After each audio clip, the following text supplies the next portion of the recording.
Okay, good morning, everyone, and thank you for joining us today for our very first virtual webinar. I wanted to let you know that today is the first of a series of webinars that we'll be running every Wednesday in July.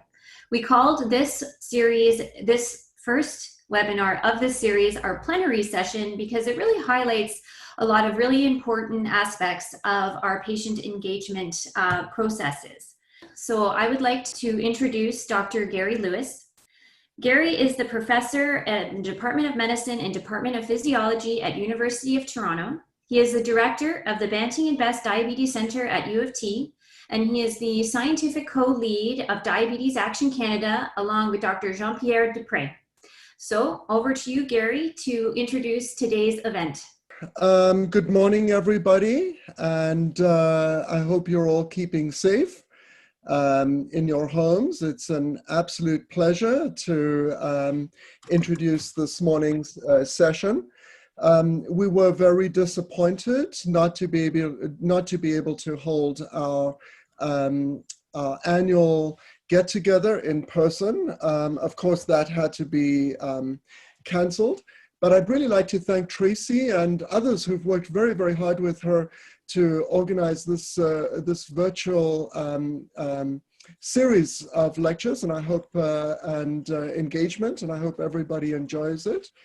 I'm also speaking this morning on behalf of my co-lead, Dr. Jean-Pierre Dupré, who I know is listening in, and as Tracy said, there is a French access as well to this, as well as Catherine Whiteside, who is the executive director.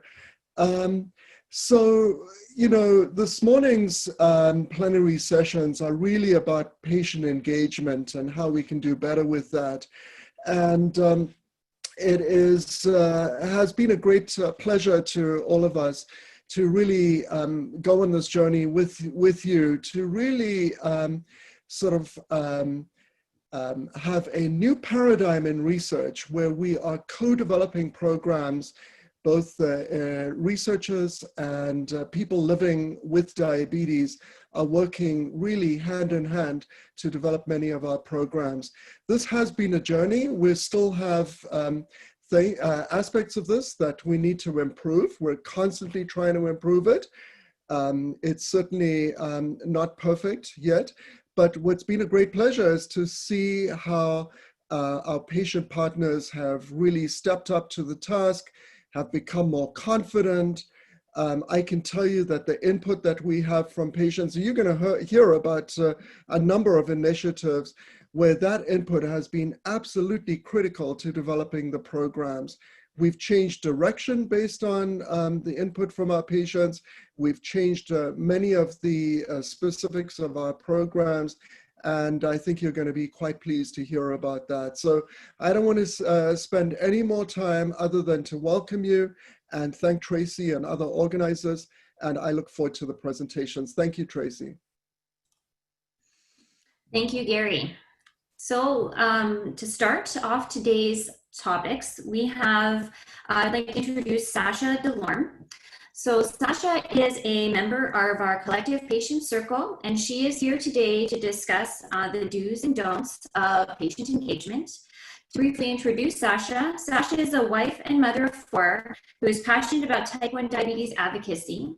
She has a son, Grayson, age 2, who was diagnosed with type 1 at age 2 and is now 8 years old. She's become a patient partner with Diabetes Action Canada since September 2017 and serves as a member of our Indigenous Patient Circle and Steering Council in addition to the Collective Patient Circle. So over to you, Sasha. Thank you, Tracy. Good morning, everyone. So the project that I will be speaking about today is called Do's and Don'ts. So what we did is get together a group that wanted to ask the patient partners examples of things that, you know, have worked good and have worked not so good when it comes to being a part of the projects that they're in. Okay, so guidelines for researchers, patient partners, and anyone new joining Diabetes Action Canada. The final document that we will assemble will include examples of how researchers are involving patient partners, things that have worked well in projects and not so great ones, lessons learned, do's and don'ts, how to give feedback to researchers. And we are in the middle of forming a subcommittee with mentorship capacity. And what that means is that the patient partners working on a project, a research project, can contact their mentor for advice on how to navigate issues. And it will give us a chance to connect with people at the beginning of a project.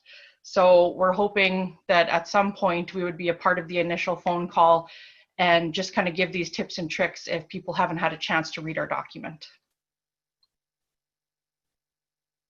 Okay, so all of us have agreed that in these steps here, the patient partners really appreciate being a part of the collaborate or the empowerment stage. Those are obviously the highest ones, and with the empowerment stage, it just kind of gives us, I would say, more confidence to come out with our ideas and to be able to share those and not feel shy or, you know, like our input doesn't matter. So that's just kind of what we like to follow. So guideline number 1 is treat patient partners as equals. That kind of goes without saying. We feel like we are just as equal in our projects as, you know, researchers or physicians. Number 2, patient partners are experts in their own right. So we may not have the education behind it, but we do live this life 24/7. So we feel that we are as well experts on the condition. Number 3, patient partners do not want to be included in a tokenistic manner. They want to be a part of the project. So I guess that kind of includes being a part of every step along the way, not just at the beginning and at the end, adding our names to the final documents in your research projects. Number 4, clearly set out expectations from the beginning of the project. So anything that you feel that we can contribute, or the hours that it may take, or any of those details, we like to know them all up front. It's just a lot easier to be able to commit to something if we know what's all involved.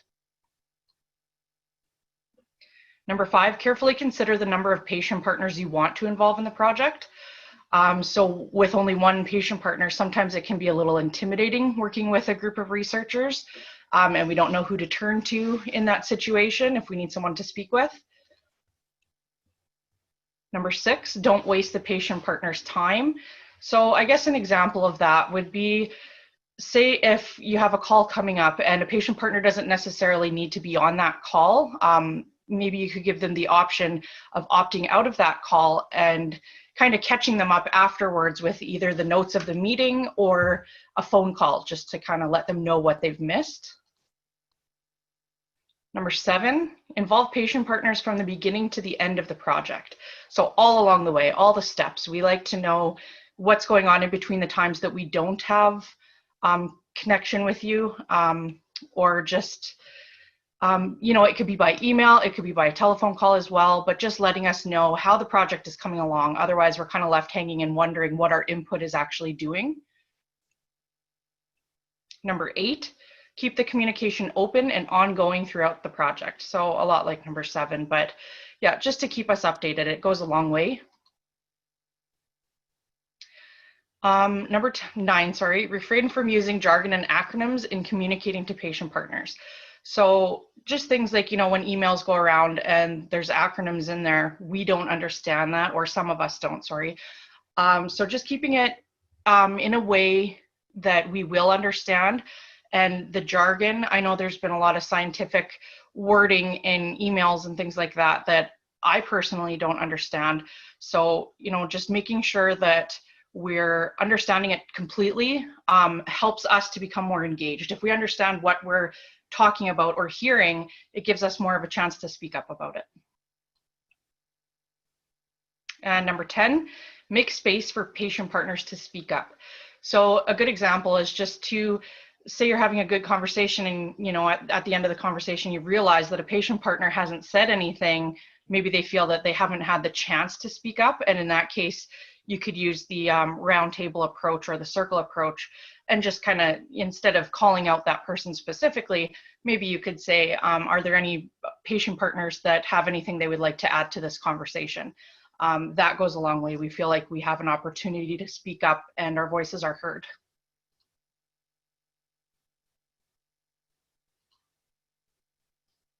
Okay, so we would like to hear from you. We are putting out a call for patient partners to share their experiences with being involved involved in research. Everything will be anonymous. If you share something, we won't put names to it. We just would like those examples of things that have and have not worked. And we're also asking researchers if you would like to send your suggestions for the do's and don'ts document at the end.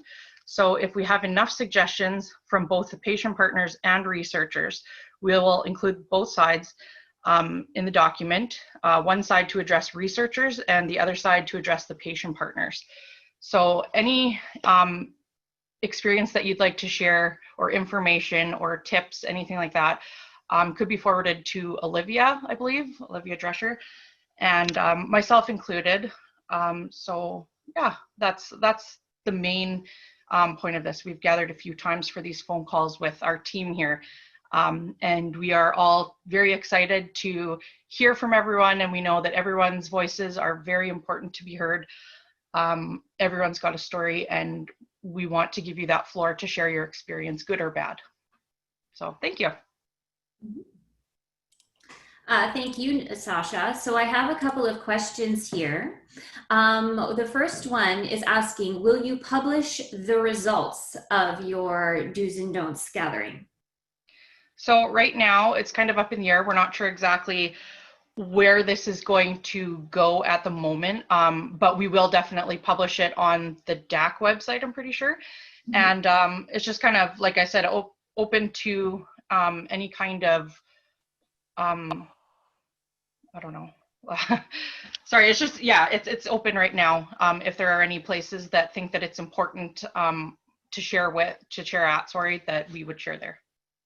Thank you. Thank you, Sasha.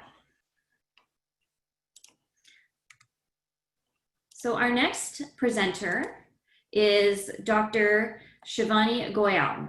So Shivani is an assistant professor at the Institute of Health Policy and Management and Evaluation at University of Toronto. She is the Associate Director of e-Health Innovation at University Health Network, and she is a co-scientific lead for one of our largest projects with the type 1 diabetes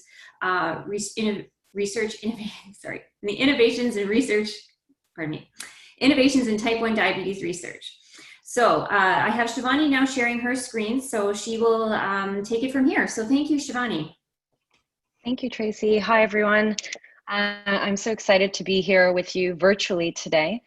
So hopefully we can have a good session, and I'm looking forward to your feedback at the end of it. I am going to try to share my screen and go full screen. So if for whatever reason you can't hear me, I can't see you, so please just interrupt me. Feel free to interrupt me.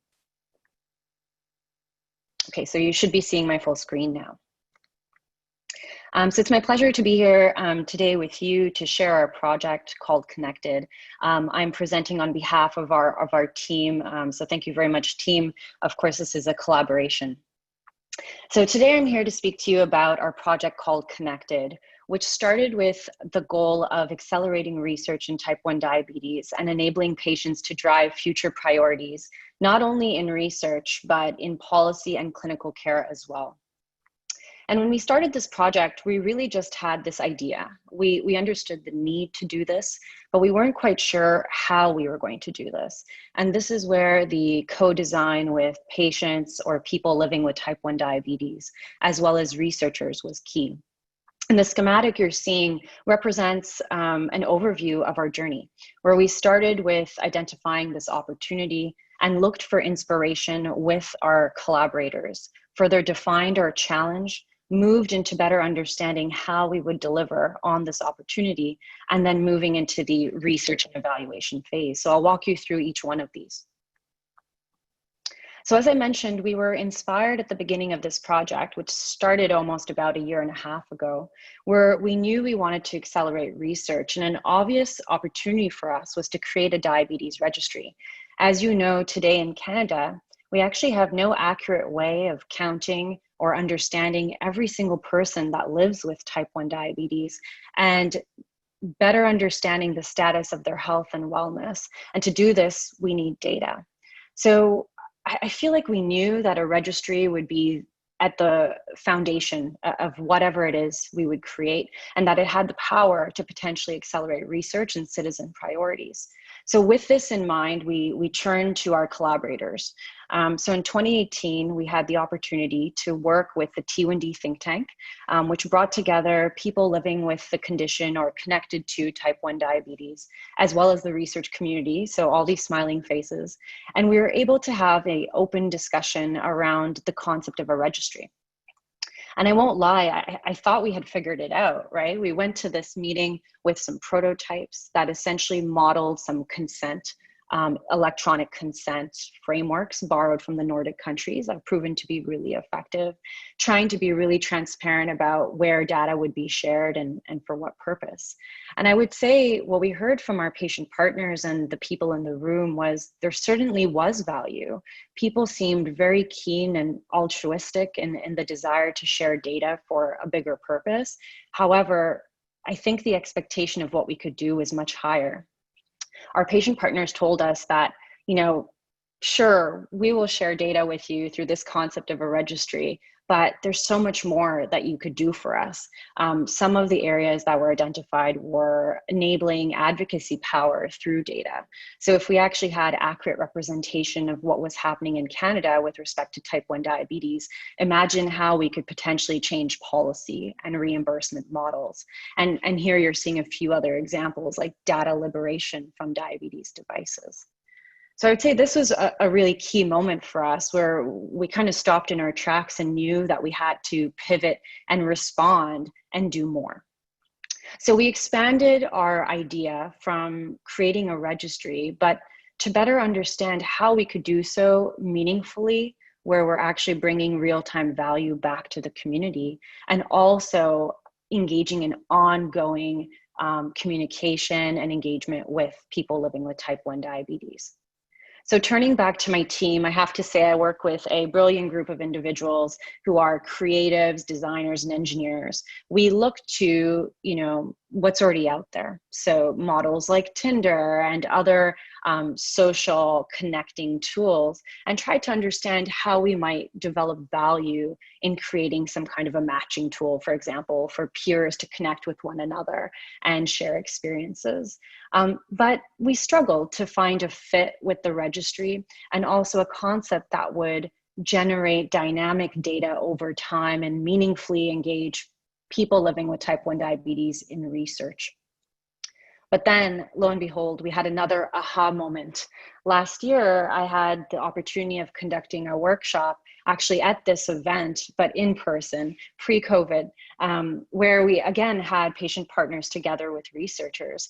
And we landed on this nugget. We started to talk about, you know, people's experience with type 1 diabetes research in Canada, and it became obvious that the experience is really suboptimal. Here you're seeing a few examples of what we discussed, but we heard from patient partners that they really wanted to hear about studies, but they weren't quite sure where to go to see this information. And furthermore, they weren't sure where to go to see this information in a way that would be easily understood, in a way that commitment, data, compensation was very transparent. And the last point that I think really stuck with me was knowledge dissemination. Oftentimes, you know, as Sasha, you mentioned, participants were being engaged in a very tokenistic way and were actually not being followed up with after the studies were complete. So I think here, you know, we saw a huge gap that aligned quite nicely with our mandate. And also, you know, if we turn to our research collaborators, we know that recruitment is really challenging. We know that today we tend to rely on our large academic centers for the same pool of participants, and we're not actually affording an equal opportunity to all Canadians. So I think here we kind of landed on the idea that we wanted to further grow. So that moved us into our ideation component. So I'm looking at the time, so I'm kind of going to go through this a bit quicker. So as we ideated, we engaged once more with our patient participants, and we turned to social media, and we were able to recruit a huge number of individuals who are interested in participating in our project. You could see, I think at one point in 2 days, thanks to some of our partners, we had 76 people living with type 1 diabetes who raised their hand to say, hey, we're interested to contribute our thoughts and help you with this project. So we iteratively worked with a huge diversity of people living with the condition to help us better understand, what are their motivations? Why would they participate in research? Why would they not perhaps share data? And how could we build something that started to address some of these barriers to entry, for example? So I'm just going to quickly zoom out of this and show you the concept that we've come up with called connected. So you should be seeing a prototype. Just let me know if you're not. And here you're seeing what a person living with type 1 diabetes might experience. And before I get into this, I'll preface by telling you that we are pretty deep into development with this concept. So what you are seeing is a prototype, but we're anticipating it to go live by October this year. And I'll talk to you a little bit about our implementation plan shortly. So here, as a person living with type 1 diabetes, you might come to our website where you could learn more about our project, which is essentially trying to build a registry by connecting you with type 1 diabetes research being conducted across Canada. So here you would go and create an account. So this shows you, for example, the ability to sign in with a patient-specific account, because we of course have different accounts for researchers as well. And once you sign in, we'll ask you a series of questions. We've landed on 17 questions that we've vetted with researchers within Diabetes Action Canada, our patient partners, as well as JDRF Canada. And these questions aim at creating a first foundation for our registry, but also to match you with studies. And I'll show you what that looks like in a moment. So here you would answer some questions for us to build a profile on you. And with your consent, we will store that into the registry. Now, once you provide us with that information, you would be taken to your Explore page. And on the Explore page, you're seeing a curation of all the studies being conducted in Canada on type 1 diabetes that are recruiting human participants. So you could raise up your hand and say, hey, I'm interested in joining this study if it's suitable, in your given location, et cetera. And that baseline questionnaire you just completed for us, we actually use that information to match you to studies. So here, any studies you're seeing with a green check mark actually indicate studies that you're potentially eligible for based on the data that you just provided us with. And anything where you're seeing a different indication, we may not know enough information at this point to allow you to kind of walk through that door and join that study directly. Here you could see the ability to sort by newest studies, studies in your location, as well as particular tags for studies. So if you're a parent, you might be interested in studies recruiting children or adolescents. So you can certainly look by that topic as well. So let's say you clicked into one of these studies here. I'm showing you a study where we have partial eligibility match. So this means based on the data you've provided so far, we're not quite sure if you're a match just yet.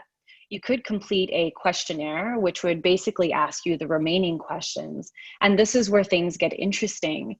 As you complete these questions, we actually build the registry. So every time you contribute data here, with your consent, we are building a richer understanding of who you are and who every single Canadian with type 1 diabetes is.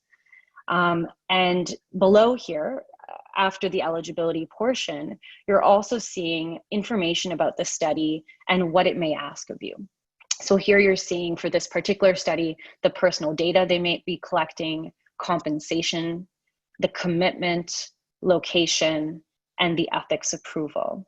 So our goal here was to try as much as possible to churn the studies into a presentation that could be easily understood, so much so that we are working with an expert in knowledge translation to communicate these studies into as much as possible lay terms from an abstract level all the way through. Lastly, on the patient side, you would also have the granular ability to control data. So you could always go back and withdraw data if for whatever reason you're not comfortable once you've joined. Now, I don't have time to share with you the researcher view, but maybe I'll just mention, if I just go back here, there's also a researcher portal. So you could go in and create a researcher account on this very same platform. And then we have a module where you can upload your studies so that they're presented here to patients. There's also the ability in here to see what other investigators across Canada are doing in terms of their research, as well as the ability to disseminate findings directly here once the study is completed. I'm just going to pop back to the presentation here and just conclude with a few comments. So I've walked you through the inspiration, the ideation, and our final product, which is Connected. And we have two streams of research being conducted on the platform. So one is our national validation study. So for this study, we're actually traveling across Canada and recruiting both people living with type 1 diabetes, those who research the condition, as well as providers, to better understand, firstly, their perceptions and attitudes to type 1 diabetes research, generally speaking. And then secondly, what value they see the platform potentially bringing to their lives, and whether there are any implementation challenges we should consider as we move to our go live. So far we've interacted with Manitoba, Alberta, and British Columbia. And in the next few months, we hope to continue traveling east to recruit a few more provinces to help us with this study. And hopefully we can publish and disseminate that in short order. The last component is actually going live with the Connected platform. So the platform itself is actually a study. So once we have Research Ethics Board approval, we hope by fall that we can go live. Our minimal target is to hit 3,000 individuals living with type 1 diabetes. So hopefully we're able to get a really healthy representation from across the country to help us better understand whether what we've created actually is bringing value and is addressing some of those pain points that I discussed with you earlier. That's it from me today. Thank you so much. I'd like to thank every person living with type 1 diabetes who has taken the time to contribute to this project. Hopefully we are creating something that will continuously bring you value, as well as all of my team members back at eHealth Innovation, and of course our supporters, Diabetes Action Canada, JDRF, and CIHR. Thank you so much. Thank you very much, Shivani. We have a lot of comments about how impressive the work is, so very, very impressive indeed. There are a few questions that I will ask. The first one being, are there any plans to extend this to type 2 diabetes? Great question. I feel that this project ultimately could be a registry for all diabetes, and some of the concepts we've created could certainly apply to those living with type 2.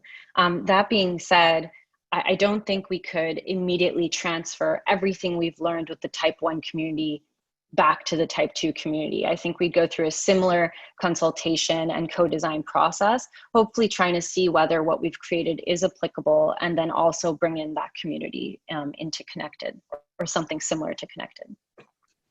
Thank you. Another question is about how much are we going to have public before the launch? So will these presentations and demonstrations be available prior to the launch of Connected?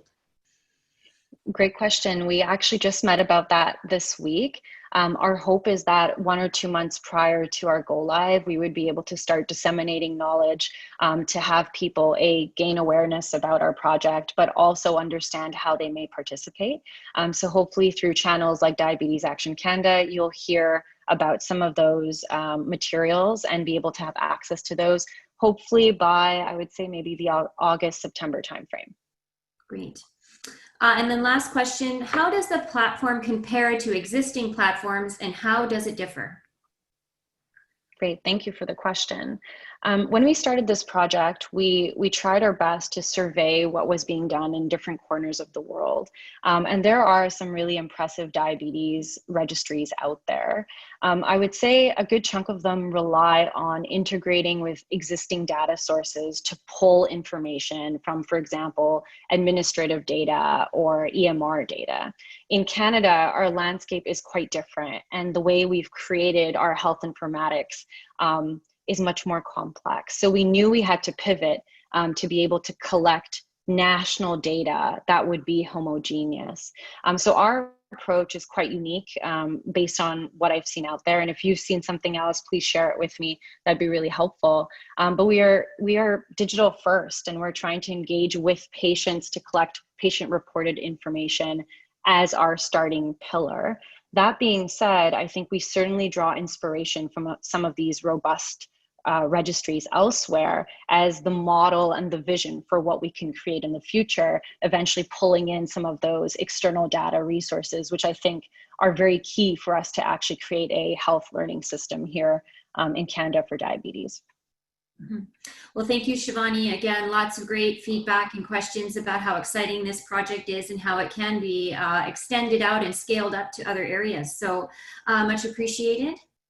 So our next presentation, we have two presenters. The first is Holly Witteman. So Holly is joining us by phone today. She is the Associate Professor at the Department of Family Medicine and Emergency Medicine at University of Laval.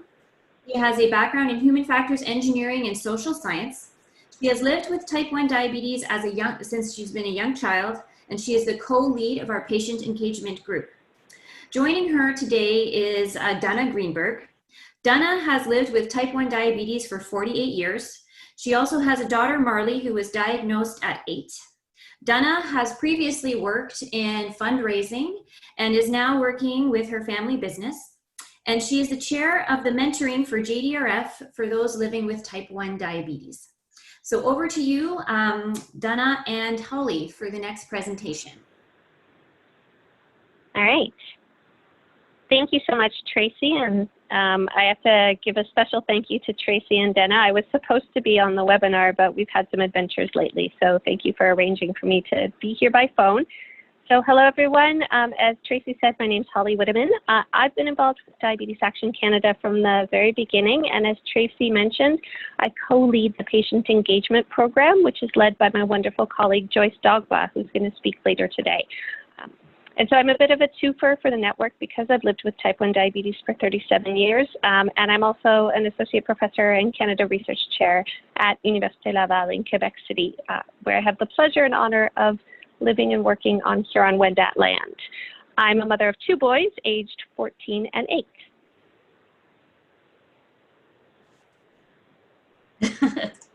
Hi, my name is Dana Greenberg. I've been involved with Diabetes Action Canada as a patient partner since 2017. I co-lead this project, and I'm on the collective circle as well. And I'm the proud mom of 3 kids, aged 28, 25, and 20. In addition to living with type 1 diabetes myself for 48 years, my youngest daughter here on the screen, Marley, has also lived and thrived with type 1 for over 12 years now. The other people involved in this project includes 4 committees of people living with diabetes, type 1 or type 2, who hold meetings in English or in French. Each committee has 2 co-leads that are pictured here, who lead the meetings, take notes, and liaise with the research support team.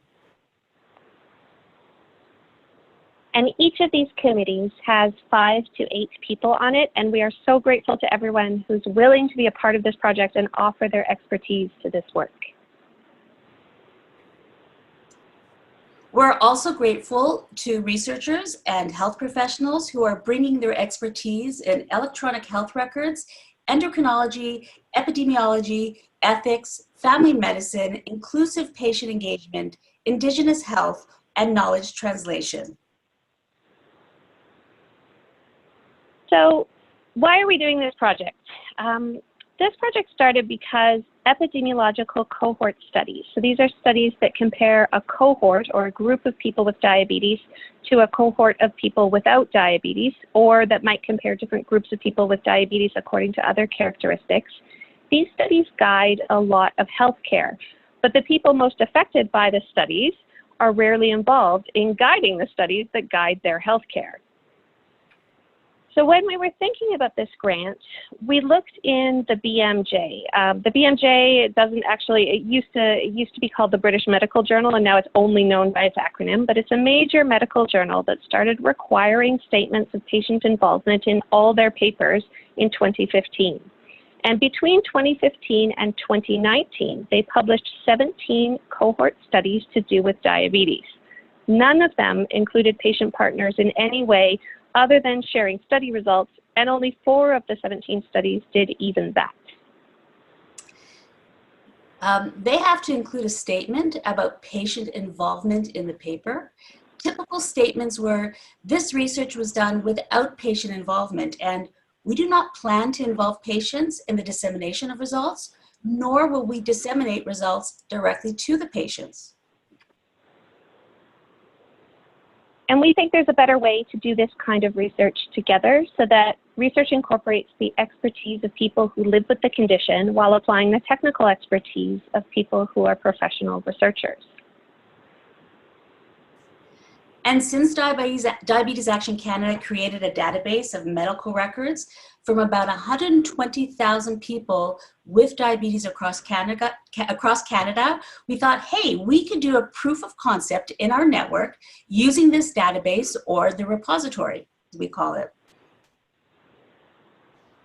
Our original plan was to work by teleconference March to May, and then have a full day at the workshop in May.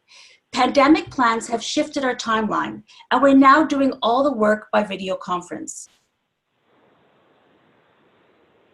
So what that means is that over the year, we are co-developing patient-led research questions that could be answered using the repository, incorporating sex and gender-based analysis plus, which means we include other identity characteristics beyond sex and gender. Then prioritizing the questions according to what matters most to patient partners, and answering 1 or more top questions for each committee. Our first step was 1 large meeting in each language, English and French, to get the project started. And one of the first things we did was, because to do this work well, we all have to have a sense of what studies have already been done and what they found. So using an outline that the collective circle had already helped refine, and based on iterative feedback, first from Dana and then from everyone, we co-developed an approach to translate epidemiological cohort studies into plain language research summaries, and developed a living glossary of key concepts like interaction effect and statistical significance to use in the summaries so that they're understandable. Our next step was to have some further introduction to research questions. We broke up the larger groups into our 4 committees to allow for more questions, more discussion. Holly adapted a workshop she gives to medical residents about research questions. We talked about what goes into a research question, and then worked through examples using the research summaries, including talking about how sex and gender-based analysis were or were not included in the examples. And then, because we want this to be a truly patient-led process, we decided to have the 4 committees meet on their own without any researchers to do the heavy lifting of starting to brainstorm research questions. And that's where we are in this process now. Those meetings are just getting started. We were supposed to have one on Monday, but had some technical difficulties. But we'll be learning and figuring out the process as we go. And we aren't sure how many meetings will be required, but we're estimating probably about 3 or 4 for each committee before the researchers come back in.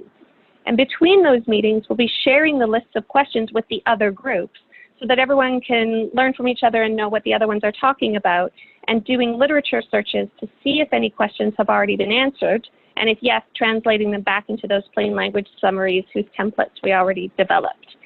And I'll just make a note that we know that committees will come up with research questions that are interesting but can't be answered with the repository. So each committee will also keep sort of a parking lot of other questions, as well as variables that could be added to the repository, as those may be of interest to the field of diabetes research as well. And I must say, going back to what Sasha talked about, chairing these meetings on our own as a group of patient partners is quite empowering, quite inspiring. And in the fall, after we start to consolidate lists of questions from these meetings, we will have larger video conferences, one for people living with type 1 diabetes and one for people living with type 2 diabetes, to prioritize questions according to which ones we think are the most important to answer first. And once we have those lists of questions, we plan to answer the top 1 or 2 more if we can, and then either write another grant to be able to answer others, or possibly hand it off to someone else on the team whose research program is closer to this topic. Because as Tracy mentioned, my background is in human factors engineering. So as an engineer, I like to fix problems. And I thought the lack of patient partner involvement was a problem in these kinds of studies. But I'd rather leave the pure epidemiology to the real unicorns, the epidemiologists. Meanwhile, in parallel, I have a master's student in epidemiology, Mostafa Moussavi, who's co-supervised by a new professor at Université Laval, Audrey Durand, who's an expert in artificial intelligence. So Mostafa's master's project will be comparing a machine learning approach and a more traditional epidemiological approach to answer the original research question that we put in the grant based on a conversation that Dana and I had at the last DAC workshop about how little information is out there about menopause and diabetes. So originally, Mostafa would have answered the top priority question identified at the May workshop, but since the pandemic shifted the timeline to avoid delaying his master's, we're running this in parallel, and later we'll have a statistician answer the top identified questions under the guidance of epidemiologists on the team. So that's it. We welcome your questions, and we are so very grateful to everyone on the team. And to Diabetes Action Canada and the Canadian Institutes of Health Research for supporting this work. So if you have any questions, please ask away. Thank you, Dana and Holly, much appreciated and great work. We're very excited to see how this project evolves. So if there are any questions, please feel free to add them to the chat. And one of the questions that has come up is asking how exactly the questions that are generated are going to be used in our National Diabetes Repository. Holly, do you want to answer that one? Yeah, sure. So I think depending on what the question is, so the repository itself, and we didn't spend a lot of time explaining this, but the repository itself, so Shivani, Dr. Goyal spoke about this, about the difference between existing databases. So this is one of those existing databases that was created through Diabetes Action Canada. And what it does is it takes medical records from people with diabetes, both type 1 and type 2, and which means that there's a lot of data from people with type 2 and some records from people with type 1. And the data are whatever your primary care provider would know about you. So all the things that are in those records are anonymized, so we could never identify the people, but we have anonymized data about all those people in this database. And so the kinds of questions are questions like, I don't want to say it because I don't want to influence the patient partners because they're in this process right now, but epidemiological questions, so the kinds of cohort study questions. And so what we will do is we will take the top questions that are going to be possible to answer in the repository, and we will probably run statistical analyses like things that are called linear regressions or maybe logistic regressions, which are statistical ways of looking at how different variables influence an outcome that you care about. Does that answer the question that was asked? And if I may, Tracy, if I may add in from a patient partner's perspective, one of the things I really loved about this project is I got to learn so much. The differences between a type 1 registry and the repository. The registry's intention is strictly at this moment to be for type 1. This repository is anonymous data, and we have the ability to pull out which anonymous data and records are type 1s, type 2s, what information is connected with those like electronic, these EMRs, and to find that information from there. So part of the whole committee's learning process before we're trying to just brainstorm questions is learning about it and understanding it, which is, we've had great support for doing that. And from there, we'll be able to figure out those questions and figure out what we can use the repository for. So I hope that answers it from a patient perspective as well. Thanks, Dana. We have another question here. Is there an algorithm in the repository to distinguish between type 1 and type 2 diabetes, given that there is no existing case definition for distinguishing between the two? So before I look at Dana and Holly, and I know this is a question that has come up a lot within our network. And I will tell you, I won't get too much into this because we are featuring next week an entire webinar series dedicated to the National Diabetes Repository. So tune in then for a more specific and answer to this question. But I will say that on our news feed on the Diabetes Action Canada website, Dr. Alana Weissman has just published a paper with a case definition algorithm between type 1 and type 2, and the information is available there for Ontario. And every other province has different variations in their EMR data. But I will actually reserve this question for next week. So thank you for asking it. So thank you very much, Dana and Holly. I really appreciate you joining us today and great work. So our next presentation is going to be with Dr. Rebecca Granann. Rebecca is the assistant professor in the School of Nursing with McMaster University. She's an early career investigator with the Aging Community and Health Research Unit of McMaster University. And she is joining us today on behalf of our Aging Community and Population Health Research Group. Joining her is Ron Beleno. Ron is the co-chair of the Older Adults and Caregiver Advisory Committee for the AgeWell Network, and AgeWell NCE Network. He's a member of the Senior Advisory Panel for the Center of Aging and Brain Health Innovation at Baycrest, and he is a patient partner with our Aging Community and Population Health Program. So over to you, Rebecca and Ron. Great, thanks so much, Tracy.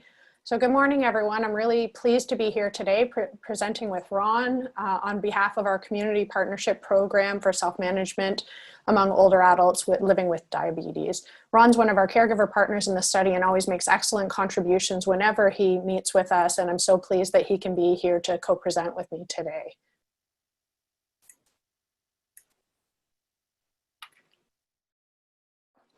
And so I really wanted to let you know that I'm part of a much larger team. Ron and I are part of a much larger team of co-investigators and research partners. The co-principal investigators for this study are Drs. Maureen Markle-Reed, Dr. Jenny Plow, Dr. Ruta Velitis, and we have a whole host of other principal investigators. This is a study that's being conducted in Ontario, in Quebec, and in PEI. As well, we have partners in Alberta. And we have really valuable contributors across all of our study sites. We have terrific team members, including patient and public research partners, clinicians, policymakers, and academic researchers. And we also really appreciate the strong provincial research coordinators that we have. We feel fortunate to be able to work with such a strong team.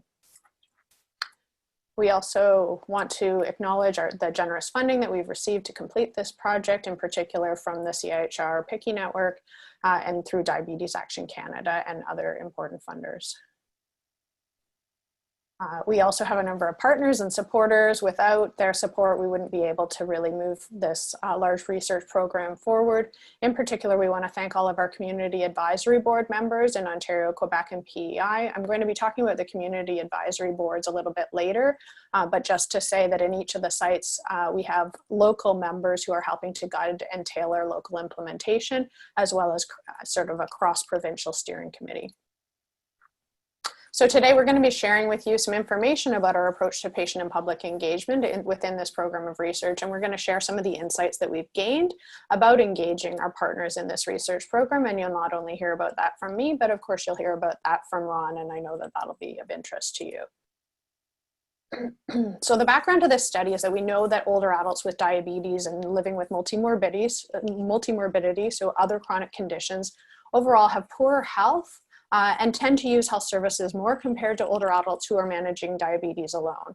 And so this community partnership program is an intervention to support diabetes self-management for older adults with diabetes and other chronic conditions. It's patient-centered and it's community-based. And it's designed to improve care delivery and outcomes for older adults with diabetes, but we know that it's not, that they're not functioning in isolation, that they also have many older adults have support from family or friend caregivers who help them in managing their care. And the other piece of this is that really a pillar of this research program is the patient and public engagement approach. Our partners are embedded throughout the research study as co-investigators and in other roles, and have really informed implementation through every phase of the study. So I want to go back and tell you a little bit about the origins of this program. So although right now we're at a stage of cross-provincial, running a cross-provincial pragmatic trial. Oh, somebody's moving my slides around. This began as a local level project that was identified by older adults living in one local community who were really acknowledging the challenges and identifying the needs that they had in terms of being able to better self-manage their own diabetes, and especially in the context of other chronic conditions and trying to think about conflicting messages that they might be receiving, the challenges in navigating a complex healthcare system that's quite siloed. And so one of the focuses of this intervention is to look at the integration of care and look at care coordination. So from those original patient identified needs, there was a pilot study that was done to explore preliminary feasibility and impact, and it demonstrated good success. Subsequently, there was a pragmatic trial that was conducted in Ontario and Alberta. And then at this point in time, we're looking at in the upper level of that slide, the pragmatic trial, where we're testing in other populations and settings, exploring different aspects of diversity in terms of rural and urban components, looking at ethnocultural diversity and socioeconomic diversity, and also delivering the intervention with both Francophone and Anglophone populations. And all of this is designed with scale up in mind. So thinking beyond the life of the trial and looking at widespread implementation.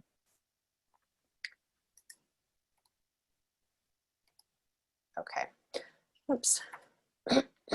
So the objectives of the current program are to co-design adaptations to the ACHRU CPP program in collaboration with older adults, family and friend caregivers, and providers. We're also looking at the engagement strategy, so patient and caregiver engagement in the research process. So looking at how that approach is being delivered and the impact of those approaches. We're also looking at implementation and effectiveness of the program on health outcomes and service utilization amongst those diverse populations and settings.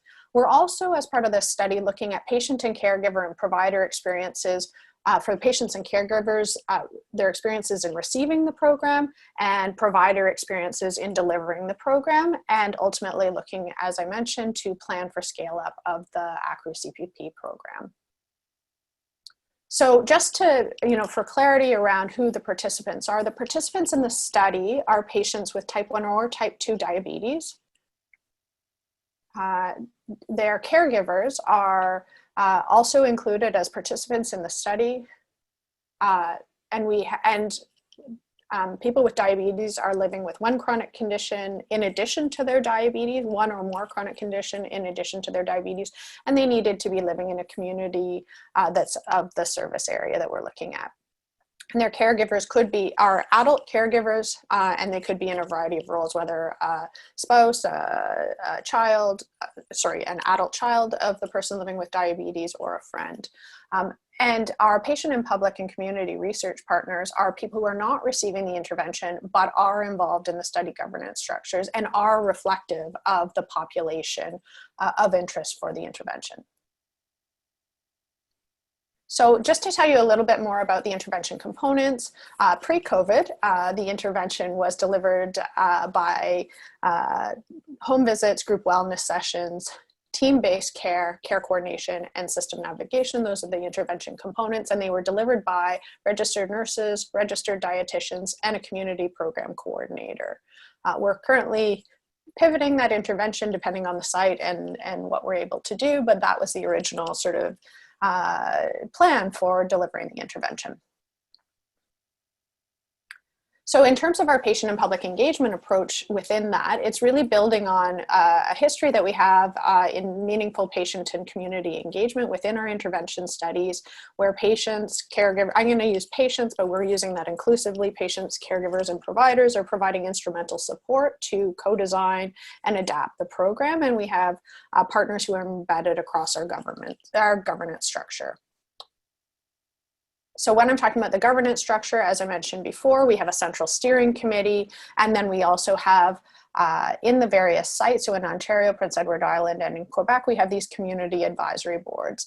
And you can see in those various structures, I won't get into what study one was about, but it was a database study looking at identifying features or characteristics of high users of the system, of the healthcare system. And we have had patient partners involved in all of those committees to help us to help guide our approaches and study implementation. So as we were looking at sort of that governance structure and thinking about how to develop these cross-provincial approaches, we thought we needed to have some common approaches in terms of thinking about what we were doing, setting the expectations. We know that with patient engagement, it can't just be one or two people who really believe in patient engagement on a team, that really everyone involved in the study needs to believe and see the value and embrace and support an inclusive environment. And so we set up a cross-provincial subcommittee to look at patient engagement and to look at how we would develop things like role descriptions, how we would orient new partners to the study, how we would help them to understand their role and to negotiate their interests, and how we can engage them and bringing their lived experiences to bear in our conversations and to shape the discussions. And so these involve various researchers across the different provinces, the patient engagement co-leads, myself and Ruta Velitis, and as well the research coordinators, many of whom are very actively involved in supporting the patient engagement strategy as well. We had regular meetings to develop various guides.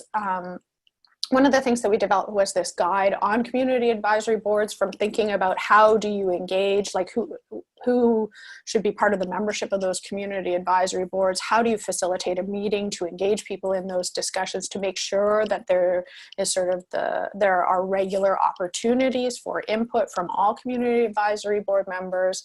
We also provided an orientation for each new patient partner, and that was an opportunity to meet with the provincial research coordinator and a researcher from the team to help to orient people. What you're seeing on the slides are some brochures that we developed within our Aging Community and Health Research unit in partnership with some patient partners who helped us to develop the language, helped us to develop our approaches to explaining this, to really at a baseline help people to understand what does this mean to be a patient partner. People, many of them initially were more familiar with being a participant in a study, and it took a bit of transition to think about, well, how do I partner? To think about what the type of research they might be involved in, and also the different phases of research and what their roles might be in those various phases. So something I'd like to just say briefly before I turn it over to Ron, from our perspective, there are many, many successes in terms of, the wins or the value added from this partnership experience. I mean, our partners have diverse expertise and lots of great insights, both from their lived experiences, and also some of them have partnered in other studies and have been able to share some of the things that have worked well or some of the things to avoid in terms of our approaches. So really it's helped to enhance our knowledge of and linkage with local and regional health and social services and how to best support older adults. We, at our community advisory boards, have brought our interventionists in, and they've been able to share some of the common challenges they've faced, and we've been able to hear from those with lived experiences about why some of these issues are so important or what some of the challenges are and how to best overcome them. It's really been incredibly valuable to have the ongoing inclusion of these voices at the table, although there have been some challenges in identifying partners to contribute to some of the community advisory boards, and it's taken quite a lot of investment of time and energy to identify who those partners are at a local level. And from here, I'm going to turn it over to Ron. We had a few questions that Ron is going to address, and I welcome you to take over, Ron. Thanks there, Rebecca. And good morning, everyone across Canada and elsewhere. I'm Ron Beleno. I am a patient partner, specifically a caregiver to a dad that had Alzheimer's for 10 years. And he lived with type 2 diabetes, and we had to give him insulin daily in his last 3 years of his life. He passed away back in 2018. With my mom, she still lives independently quite well here in Scarborough, Ontario, and she is type 2 diabetes, and it's just taking care of mom, making sure her diet's quite well, making sure she's taking her medication, all the challenges of even getting her access to getting her medicine even right now during the challenges we're all dealing with, whether that is getting her the medication and also getting her the proper meals that she wants. On my part, I just want to say thank you again, Rebecca, and the whole team at the Aging Community and Health Research Unit at McMaster University, not just for having me, but for also having other patient partners across Canada part of your research project. And Rebecca, I think we went ahead, sorry, on the slides here. If we can go back to the questions. Yeah, I'm trying to get back for some reason. Super, There we thank go. you. Thanks. Yeah, thanks, yeah. So, so on my end, I'll answer these questions here with my thoughts. Why I became involved in this research. Prior to getting involved, I was already involved with research across Canada. So I'm a seasoned patient partner. Sometimes I shouldn't be at the table. Sometimes you don't want the person that's been around and you want that fresh view. But for my end, a big part is my ability, I guess, and the ability of many other patients, not just to tell our story. Okay, we are storytellers, and that's great. And there are times you want our story. But there's that other point where many of us switch, where we have some expertise and some knowledge and some thoughts of how to improve the system, so or whatever the work that's being done. The big part for me is impact. In the end, it took me a while when I got connected to the research community about 4 or 5 years ago. It's like, from my end, I'm saying, why does it take you sometimes long to get something done, or why are you doing it this way? And since then, I've noticed, and I think many other patient partners out there that are quite involved have seen the growth of patient partners being involved in research. And I believe we do very well here in Canada. So on that, and we got to continue moving that forward. So on my part, it's the impact piece that's really, really important. And can we get a higher return? Okay, a higher return for our time, for your time as well.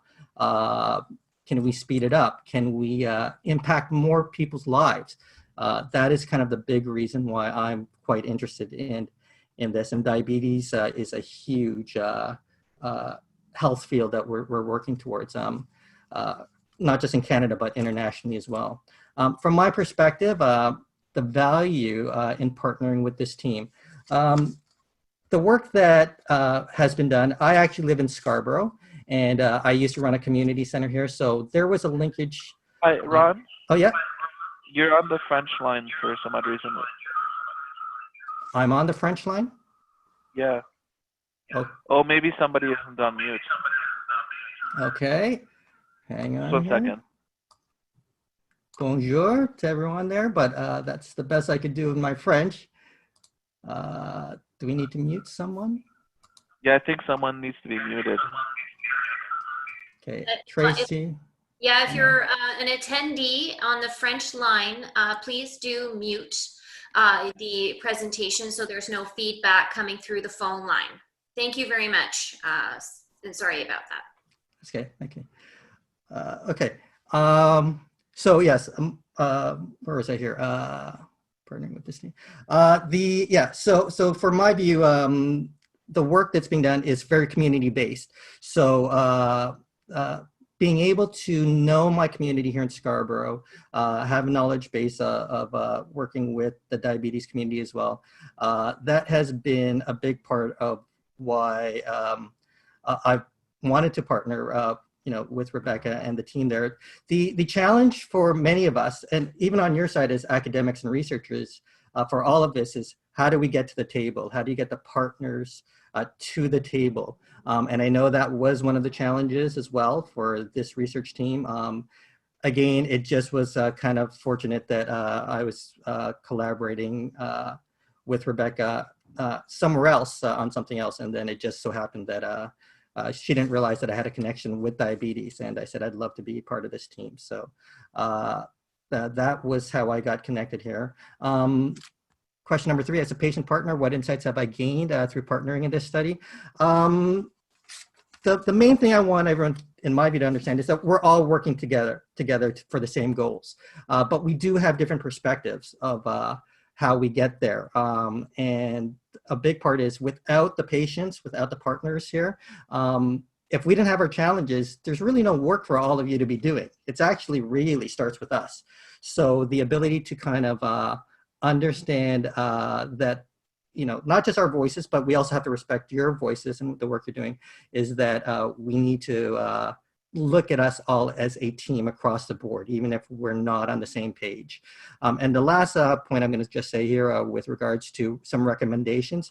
I always say this, I know as academics and researchers, you do a lot of work of trying to get it right and perfect.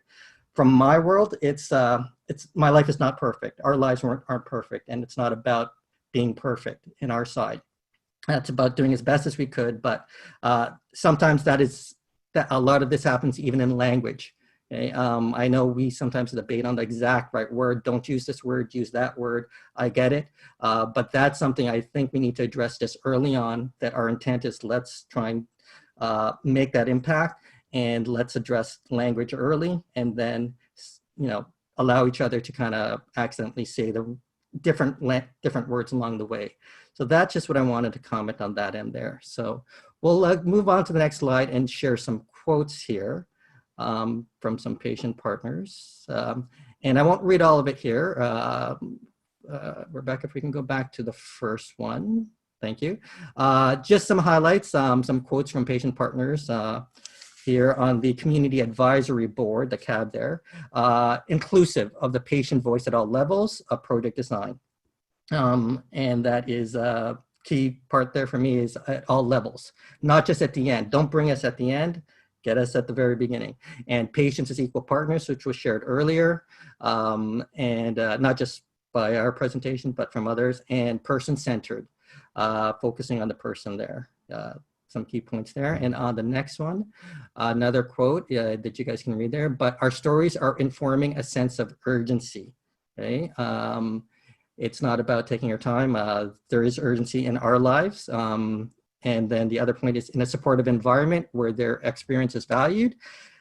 And last one, it's not an interesting problem. It's an urgent, imperative problem, which was another comment there, okay? And then we'll finish off there, I believe. And yeah, thanks so much, Ron. That was really terrific. And I always learn every time I partner and meet with you. And I really like what you said in terms of the intent, and let's really have that intention of working together to make an impact. So thanks so much. Well, thank you, Ron and Rebecca. Again, if there are any questions, please do submit them to the question and answer box. There was a question here about whether or not sex and gender was one of your diversity measures. So I'm sorry, it seems to have gone away, but I remember seeing it, so I'll ask it here. Sure, that's okay. I answered it. So yes, absolutely. We were also looking at sex and gender and looking at exploring differential impacts of the program. And we also considered this in terms of our patient engagement strategy in thinking across, who we're engaging both at a steering committee level, but also within the community advisory boards. Okay, excellent. So there are no other questions, and just in the interest of time, I think we're going to move on to our last speaker. So our last speaker is Dr. Joyce Dagba. Joyce is the Associate Professor in the Department of Family Medicine and Emergency Medicine at University Laval. She is a trained physician in Togo, West Africa. She has a master's degree in health economics and a PhD in public health. She is also the co-lead of our patient engagement program. So over to you, Joyce, for your presentation.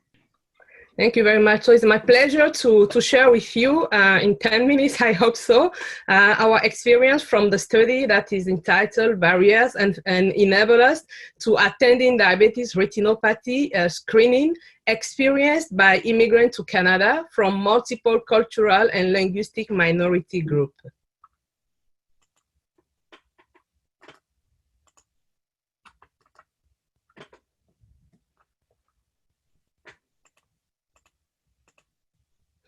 So just an introduction.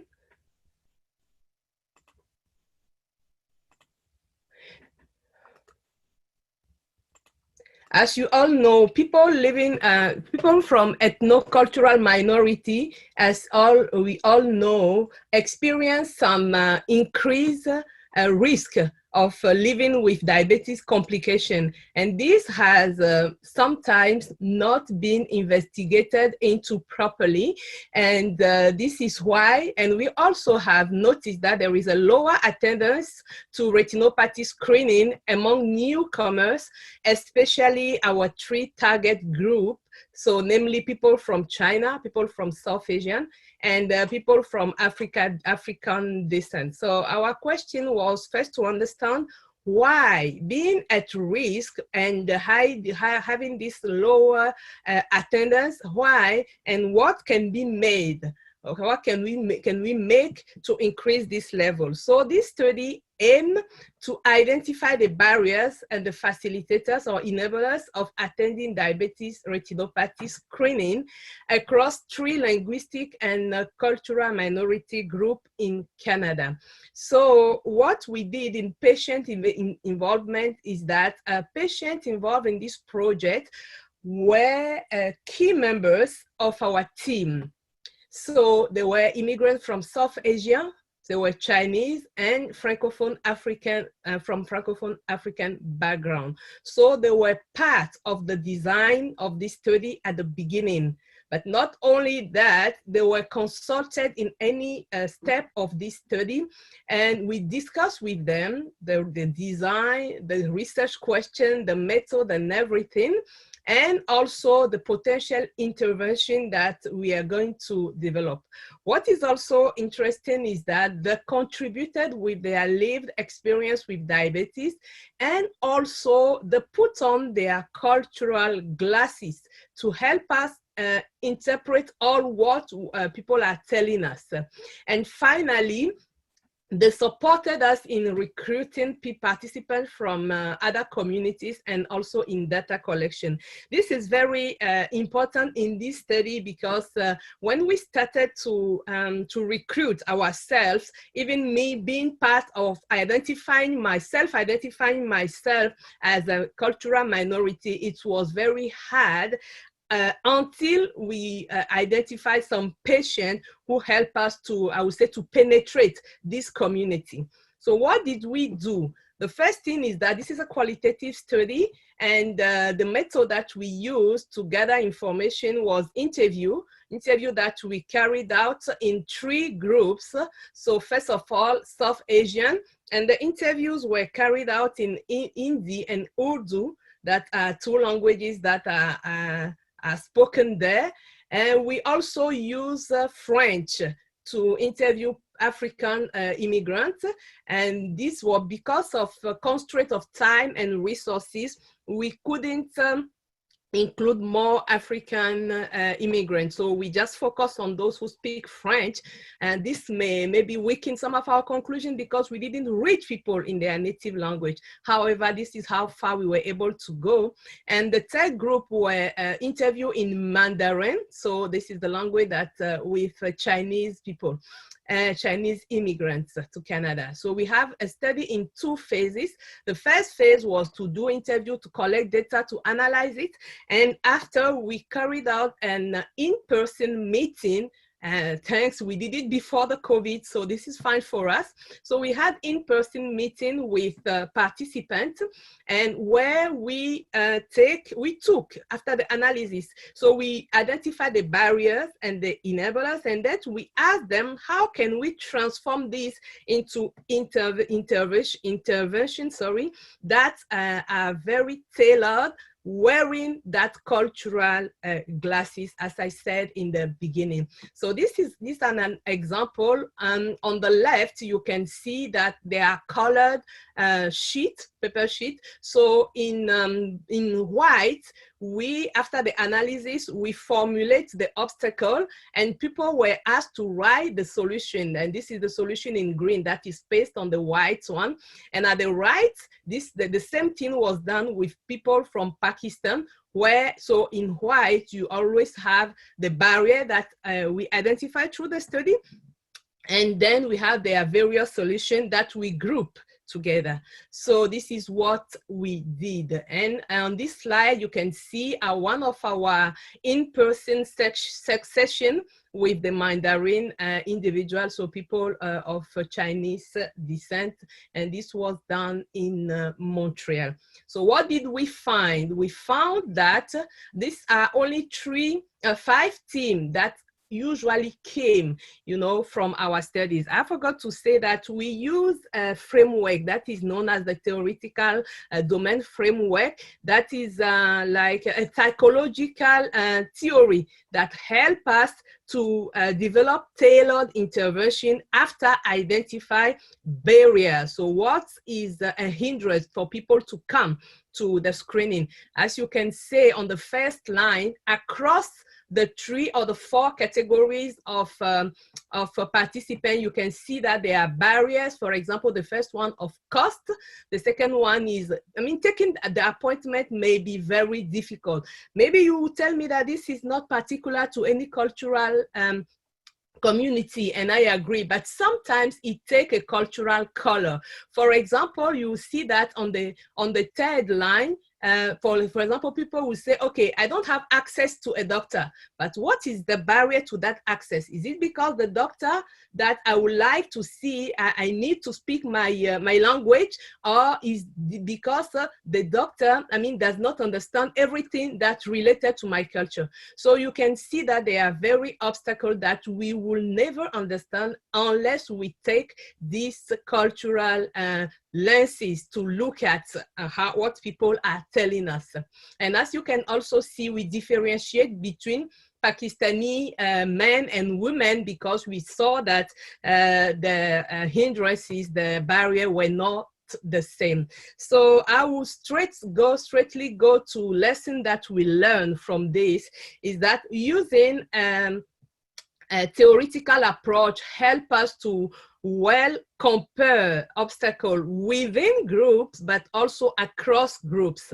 But regarding patient engagement, we saw that it was very easy to reach people in their native language. So once our interviewer were able to speak, for example, Hindi, Urdu, or Mandarin, people were very eager, were very easy to approach. And this may mean additional cost for a researcher, but I think we need to go further if we want to engage, and if we want to engage people that are more vulnerable, people that we usually name unreached or hard to reach people, then it means that we need to commit to additional resources.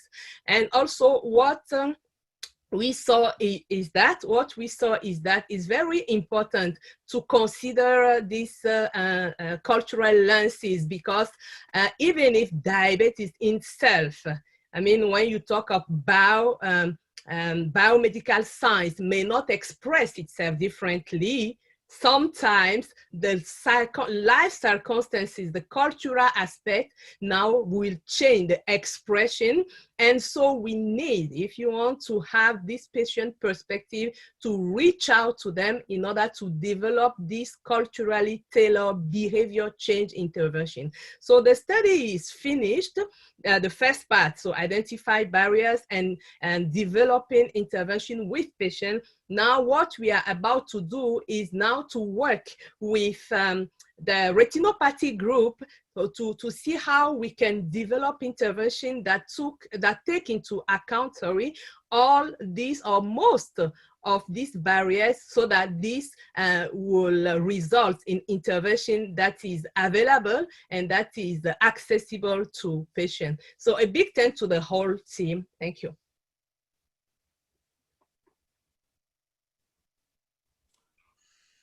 Thank you very much, Joyce. Very interesting work. Again, if there are any questions on the question and answer period, on the window, that would be great. I also want to let everyone know that if questions do come to mind after today's session, that we are more than happy to answer them remotely.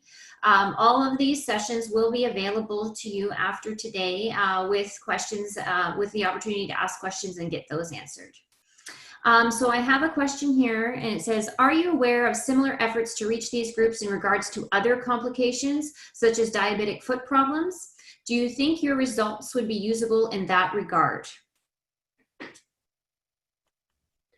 Thanks for this question. We are aware of some initiatives, not all, so I will be maybe in contact later with the participant to know what specific research the person is talking about. But to answer the second part of the question, whether the result will be extendable, will be applicable to other condition or other complication, the answer is yes or no.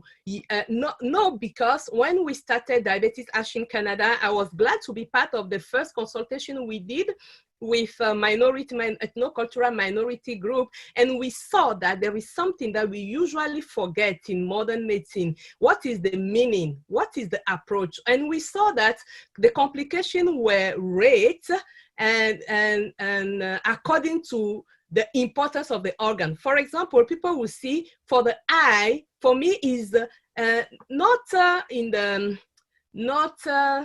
it seems more important than maybe something that I cannot see, you know, because if I don't have my eyes, I can't see, I can't go anywhere. So if you ask me one thing, I would say start with the eye. And people will say, okay, what we are afraid of is hypoglycemia because I have seen it and it may lead to death. So it is a matter of maybe weighing putting a weight on those complications. So my answer will be somehow it may be similar, but depending on the sense, on the meaning, on the importance that the person living with diabetes gives to that complication, it will be either the same thing or not. And just to close on that, we were very surprised to see that most of people that we interview didn't rate heart failure or cardiovascular complication as important, because they say, I've never experienced it, and